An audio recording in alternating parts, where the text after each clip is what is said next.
بسم اللہ الرحمن الرحیم۔ السلام علیکم دوستو، مشرقی پاکستان کیسے الگ ہوا اور اس کی کیا وجوہات تھیں؟ آج تک ہم یہ سب چیزیں 16 دسمبر کے دن چھپنے والے اخبارات کے اسپیشل ایڈیشنز میں یا تو پڑھتے رہے یا اس پر لکھی گئی کتابوں میں پڑھتے رہے، یا صحافیوں، تجزیہ کاروں یا دفاعی ماہرین نے ہمیں یہ بتایا جو اس وقت کام کرتے رہے کہ شیخ مجیب کی یہ سوچ تھی یا یہ حالات تھے کہ مشرقی پاکستان بنگلہ دیش بن گیا۔ ہماری فوج نے جو 3 دسمبر 1971 سے لے کر 16 دسمبر 1971 تک جنگ لڑی اور اس میں جو کچھ نقصان ہوا، جو فوجی قید ہوئے اور پھر کیسے ہتھیار ڈالے، یہ ساری چیزیں ہمیں تقریباً پتہ ہیں۔ مگر جو جاوید لطیف نے ایک بیان دیا سما ٹی وی کے ایک پروگرام میں، نیوز بیٹ میں، اس نے وہ سینیریو بتا دیا، وہ ماحول بتا دیا کہ شیخ مجیب نے اس وقت ماحول کیا پیدا کر دیا تھا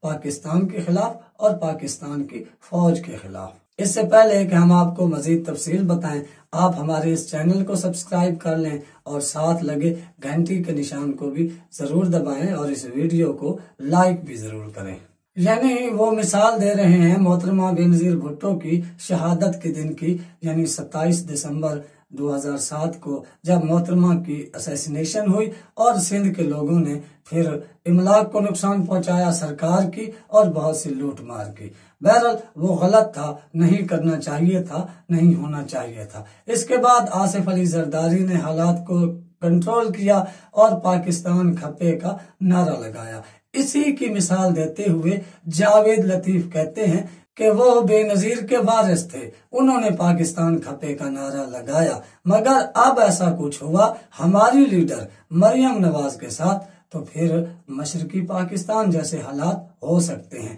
اور اس کا ری پلے بھی ہو سکتا ہے۔ مطلب آپ دھمکی دے رہے ہیں ریاست پاکستان کو۔ جاوید لطیف صاحب، آپ اسی ریاست پاکستان کے شہری ہیں اور آپ کی عزت اسی پاکستان کی وجہ سے ہے۔ آپ اگر خود کو وی آئی پی پروٹوکول کا اہل سمجھتے ہیں، آپ کا کوئی استحقاق ہے تو اسی ریاست پاکستان اور اس کے لوگوں کا دیا ہوا ہے۔ آصف زرداری نے تو یہ نہیں کہا تھا کہ بے نظیر کے اسیسینیشن کے بعد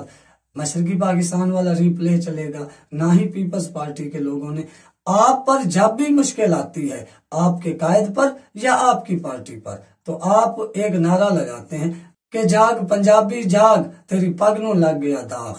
اور میاں نواز شریف ہی اس بات کے خالق ہیں کہ بے نظیر پر انہوں نے ذاتی حملے کیے، ان پر کیچڑ اچھالا، مگر آپ بھول گئے دوسروں کی بیٹیوں پر آپ جو کہتے پھریں اپنے لیے آپ کو بڑا غصہ آ جاتا ہے۔ تو سارا معاملہ جو ہم آپ کے سامنے پیش کر رہے ہیں وہ 2-3 لوگوں کی وجہ سے ہوا۔ ایک یہ ہوا کہ نیب نے مریم نواز کے خلاف لاہور ہائی کورٹ میں ایک درخواست دائر کی ہے کہ مریم نواز صاحبہ چودھری شوگر ملز کیس میں ضمانت پر ہیں اور وہ ضمانت پر ہونے کے باوجود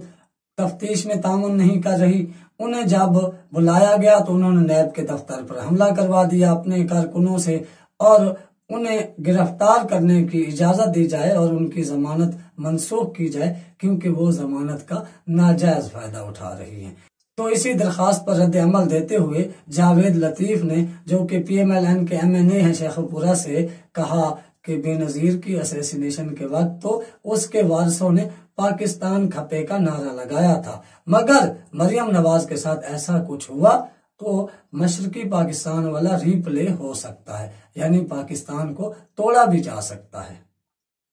کیوں آپ کی مریم نواز اتنی زیادہ اہم ہے کہ اس کے لیے آپ پاکستان توڑنے کی دھمکیاں دینے لگ جائیں؟ وہ جو ماڈل ٹاؤن میں 2 عورتوں کو مارا تھا وہ قوم کی بیٹیاں نہیں تھیں، وہ جو ایک حاملہ تنزیلہ جس کے منہ میں گولیاں ماری تھیں اور جس وقت وزیر قانون تھے رانا ثناءاللہ، جس کی بیوی آج کل بڑے دامن اٹھا کر بد دعائیں دیتی ہے قانون نافذ کرنے والے اداروں کو، اور جو رانا ثناءاللہ یہ کہتا ہے کہ میرے خلاف جو منشیات سمگلنگ کا کیس بنا ہے یہ ظلم ہے، یہ زیادتی ہے، اسی کے رانا ثناءاللہ کے حکم پر اور شہباز شریف کی آشیرواد سے ماڈل ٹاؤن میں آپ نے جو لوگ شہید کیے 14، ان میں 2 عورتیں تھیں، جاوید لطیف صاحب 2 عورتیں، اور ان میں ایک تنزیلہ نامی حاملہ عورت تھی۔ وہ قوم کی بیٹی نہیں تھی۔ قوم کی بیٹی صرف آپ کی بیٹی ہوتی ہے، آپ کی لیڈر ہے۔